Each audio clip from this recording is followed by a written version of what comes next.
اعوذ باللہ من الشیطان الرجیم بسم اللہ الرحمن الرحیم الحمد للہ الذی لا یبلغ مدحتہ القائلون والصلاة والسلام علی شرف الانبیاء والمرسلین وعلی آلہ الطیبین الطاہرین اما بعد فقد قال اللہ تبارک وتعالی فی کتابہ الکریم وقولہ الحق بسم اللہ الرحمن الرحیم ان الدین عند اللہ الاسلام۔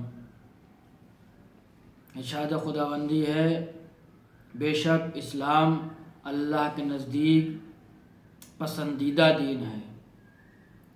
دین اسلام میں اللہ نے تمام ضروریات بشر کو سمو دیا کہ جب بھی بشر کو کسی چیز کی ضرورت محسوس ہو، کسی مسئلے کا حل تلاش کرے تو وہ فوراً اگر دین اسلام کی طرف رجوع کرے گا تو اسے اپنی ضرورت کا حل، مسئلے کا حل اس دین میں اس کو مل جائے گا۔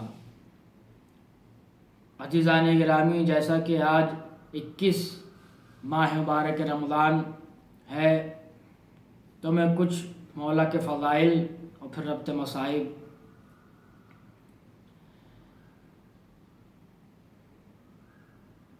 اگر آپ کائنات کا جائزہ لیں اور کائنات میں تمام انسانوں کا اگر جائزہ لینا ممکن ہو تو کوئی بھی فرد بشر آپ کو ایسا نظر نہیں آئے گا کہ جس کے اندر تمام تر خوبیاں بیک وقت پائی جائیں۔ اگر کوئی سخی ہے تو ہو سکتا ہے کہ عالم نہ ہو، اگر کوئی عالم ہے تو ہو سکتا ہے کہ سخاوت اس میں نہ پائی جائے، اگر کوئی شجاع ہے تو ہو سکتا ہے کہ وہ صاحب علم نہ ہو، اگر کوئی شجاع ہے تو ہو سکتا ہے سخاوت نہ پائی جائے۔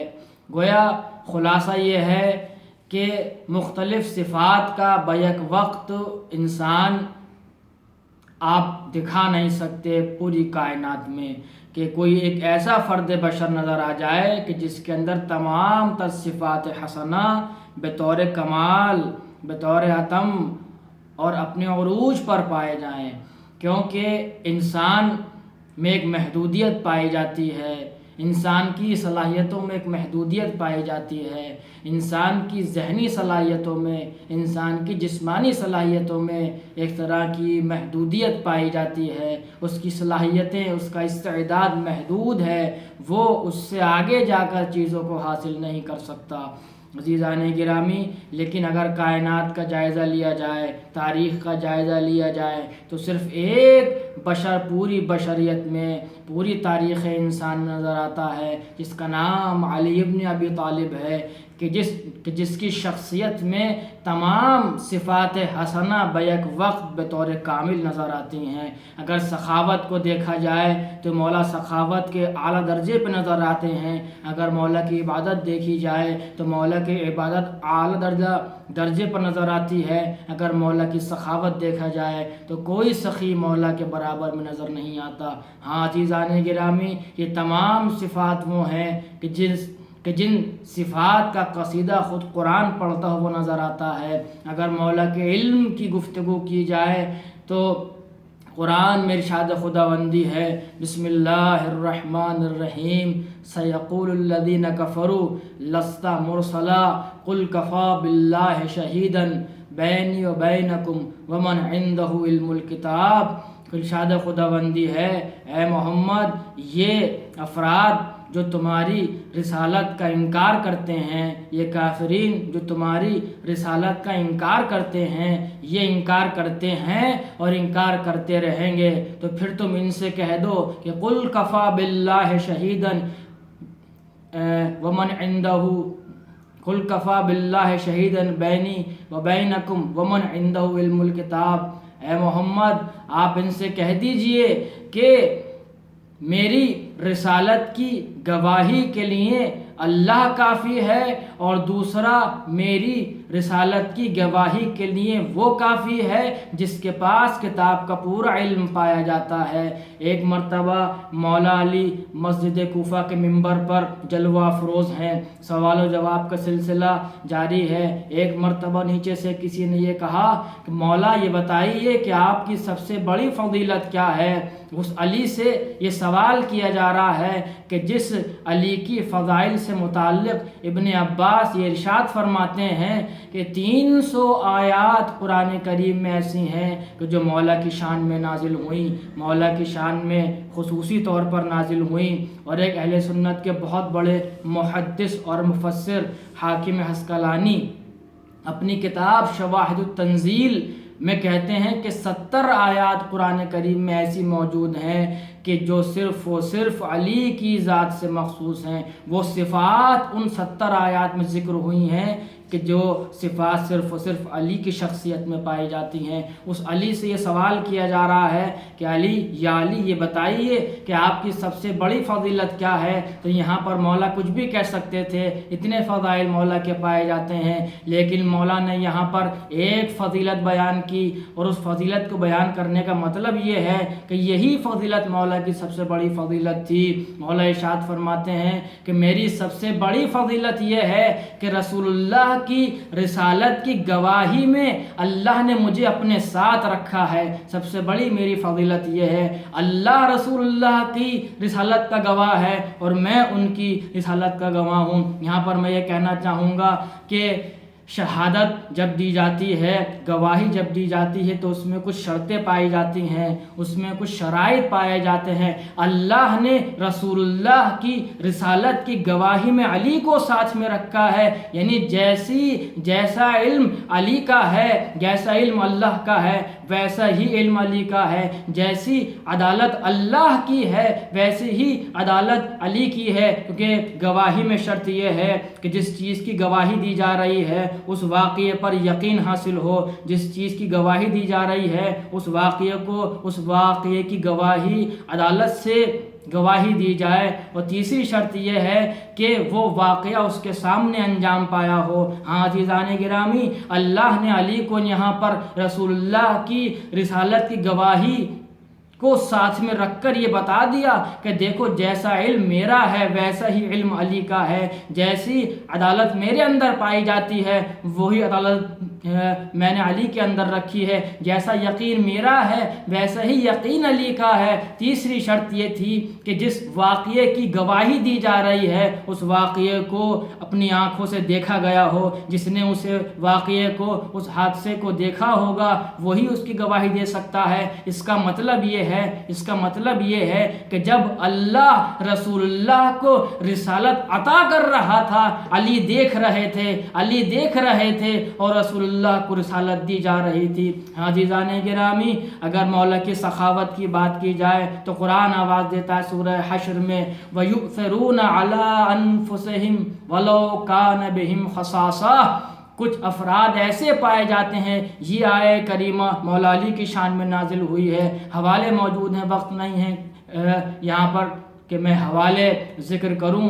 وَيُؤْثِرُونَ عَلَىٰ أَنفُسِهِمْ وَلَوْ كَانَ بِهِمْ خَصَاصَةٌ۔ کچھ افراد ایسے پائے جاتے ہیں کہ جو ایثار سے کام لیتے ہیں، جو اپنے نفس پر تنگی سے کام لاتے ہیں، وَلَوْ كَانَ بِهِمْ خَصَاصَةٌ، یعنی اپنے آپ کو پیچھے کرتے ہیں اور دوسرے کو مقدم کرتے ہیں، دوسرے کی ضرورت کو پہلے سامنے رکھتے ہیں، اپنی ضرورت کو پیچھے کر لیا کرتے ہیں، اگرچہ انہیں اس چیز کی اس حاجت مند سے زیادہ ضرورت ہو لیکن وہ اپنی ضرورت کو پیچھے کر متاخر کر اس کو عطا کر دیا کرتے ہیں۔ اسی آیت کے ذیل میں ایک واقعہ ذکر کیا جاتا ہے جو اس طرح سے ہے کہ حضرت علی علیہ السلام نے جناب فاطمہ الزہرا سلام اللہ علیہ سے کہا کیا کچھ کھانے کے لیے ہے؟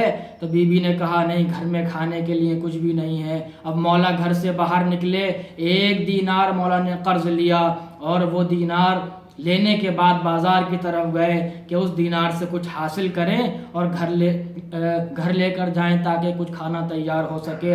راستے میں مقداد کو دیکھا، مقداد کی بری حالت ہے، لگتا ہے کہ مقداد بہت بھوکے ہیں۔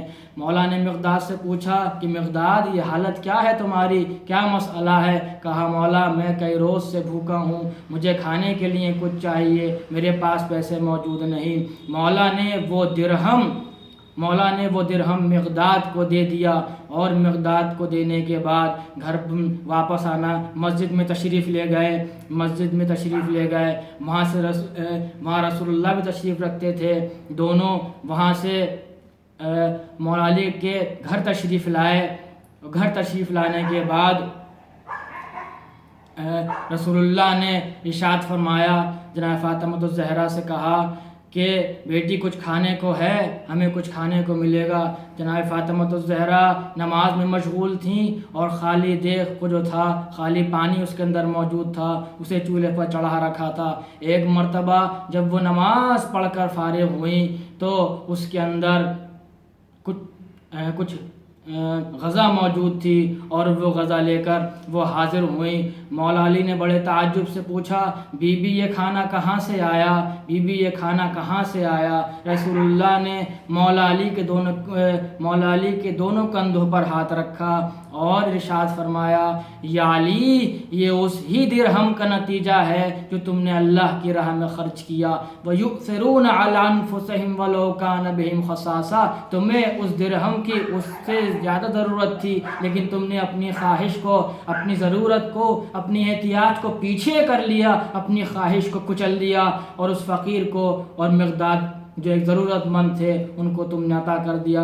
اللہ نے تمہیں اس درہم کے عوض میں یہ جنت سے اللہ نے تمہارے لیے کھانے کا انتظام کیا۔ عزیزان گرامی، مولا علی کے فضائل بہت ہیں، بے کرا مولا کے فضائل ہیں، لیکن وقت میں گنجائش نہیں ہے۔ اب میں اسی کے ساتھ مصائب کی طرف جاتا ہوں۔ عزیزان گرامی، جو علی اتنے صفات و کمالات کا متحمل ہو، مالک ہو، جس کی شخصیت میں تمام صفات حسنہ بیک وقت بطور کامل پائے جائیں، جو اگر شجاعت کے میدان میں دیکھا جائے تو اس سے بڑا کوئی شجاع نظر نہ آئے۔ مولا کا علم، مولا کی عبادت، مولا کی شجاعت، مولا کی سخاوت، ان کا کوئی ثانی کائنات میں نہ آج تک نظر آیا، نہ تک قیامت کوئی نظر آئے گا۔ ایسی شخصیت، ایسی ذات، ایسی با کمال شخصیت، لیکن عزیزان گرامی لوگوں نے اس شخصیت کی قدر نہ کی۔ مظلوم ترین شخص مولا علی کو قرار دیا گیا۔ تاریخ انسان کا مظلوم ترین شخص علی ہے۔ وہ علی کہ جو سب سے طاقتور شخص ہے، وہ علی جو سخی ہے، وہ علی جو عالم ہے، وہ علی جو عابد بھی ایسا کہ جس کی عبادت پر خود عبادت ناز کرے۔ عزیزان گرامی، لیکن اس علی کی قدر نہ کی گئی۔ آج جیسا کہ 21 ماہ مبارک رمضان ہے، عزیزان گرامی، جیسا کہ مولا کا معمول تھا ماہ مبارک رمضان میں کہ ہر روز اپنے کسی بچے کے یہاں مہمان ہوا کرتے تھے، 19 ماہ مبارک رمضان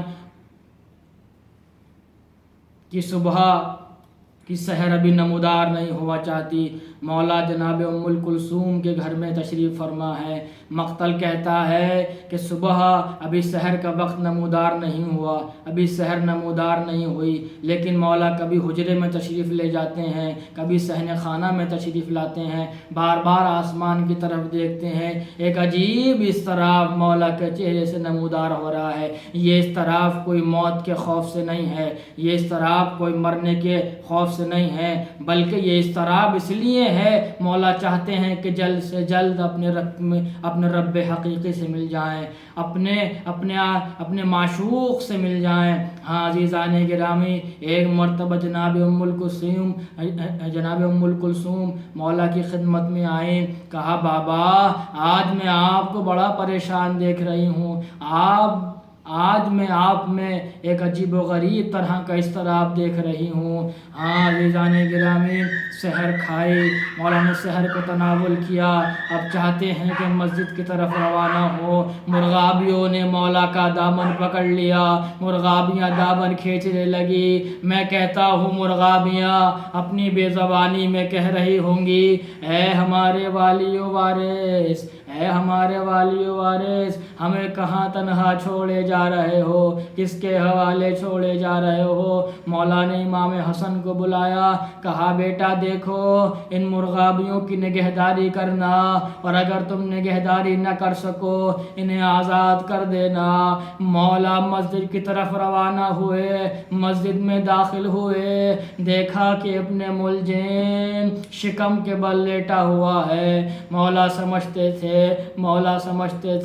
ابن ملزم کو اٹھایا، دیگر افراد کو اٹھایا کہ نماز کا وقت ہوا چاہتا ہے۔ ارے مولا محراب میں تشریف لے گئے، سنت نماز کو ادا کرنا شروع کیا۔ پہلی رکعت تمام ہوئی، دوسری رکعت کے سجدے میں مولا تشریف لے گئے۔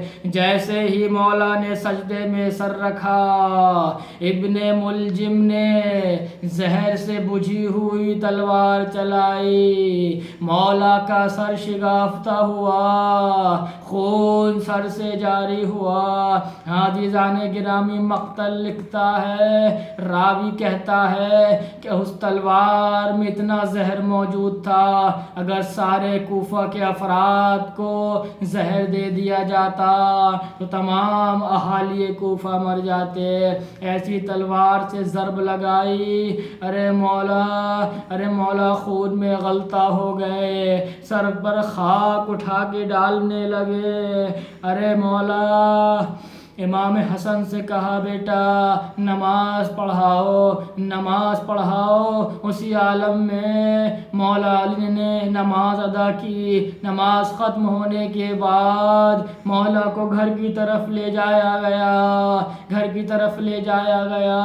ارے مولا نے کہا بیٹا حسن، ارے ان رونے والوں سے کہہ دو کہ میرے گھر کی طرف قریب نہ ہو، میری بیٹیاں جب مجھے اس حالت میں دیکھیں گی گریہ وزاری کریں گی، بلند آواز سے گریہ کریں گی، نامحرموں کے کانوں میں میری بیٹیوں کی آواز جائے گی۔ میں کہوں گا مولا آپ کو اپنی بیٹیوں کے پردے کی اتنا خیال ہے، ان کی آوازوں کا اتنا خیال ہے، لیکن ایک وقت وہ بھی آئے گا کہ یہی آپ کی بیٹیاں ہوں گی، یہی مخدرات عصمت ہوں گی، کوفہ و شام کا بازار ہوگا۔ ارے مخدرات عصمت بے مقنع و چادر ہوں گی۔ ارے مولا کو گھر لایا گیا، جیسے ہی خانے میں وارد ہوئے، ارے بیٹیوں نے دیکھا، اہل خانہ نے دیکھا، گریہ وزاری شروع کیا۔ 19 کا روز گزرا، 20 کا روز گزرا، اب جو 21 کی صبح نمودار ہوا چاہتی ہے، طبیب کو بار دیگر معائنے کے لیے بلایا گیا۔ ارے طبیب نے مولا کے شگافتہ سر کا معائنہ کیا، کہا کہ علی اب کوئی امید نہیں، آپ وصیت کرنا شروع کر دے۔ ارے مولا نے وصیت کرنا شروع کی، ہر ایک کو ایک دوسرے کے حوالے کیا، مگر ابھی عباس کو کسی کے حوالے نہ کیا۔ ام البنین دیکھ رہی ہیں کہ میرے عباس کو کسی کے حوالے نہ کیا۔ عباس کو قریب بلایا، کہا بیٹا عباس تم میری دعاؤں کا نتیجہ ہو، تمہیں میں نے کربلا میں حسین کے لیے مانگا تھا۔ عباس کو حسین کے حوالے کیا اور کہا بیٹا عباس ایک وقت وہ آئے گا کہ خیام حسینی میں کربلا کی تپتی ہوئی ریت پر روز عاشوراء ارے پانی نہ ہوگا، میرا حسین میرا ماجایا پیاسا ہوگا۔ اگر تم نہر فرات کو پہنچو، حسین کی پیاس کو یاد کرنا اور پانی کو لبوں سے نہ لگانا۔ انا للہ و انا الیہ راجعون۔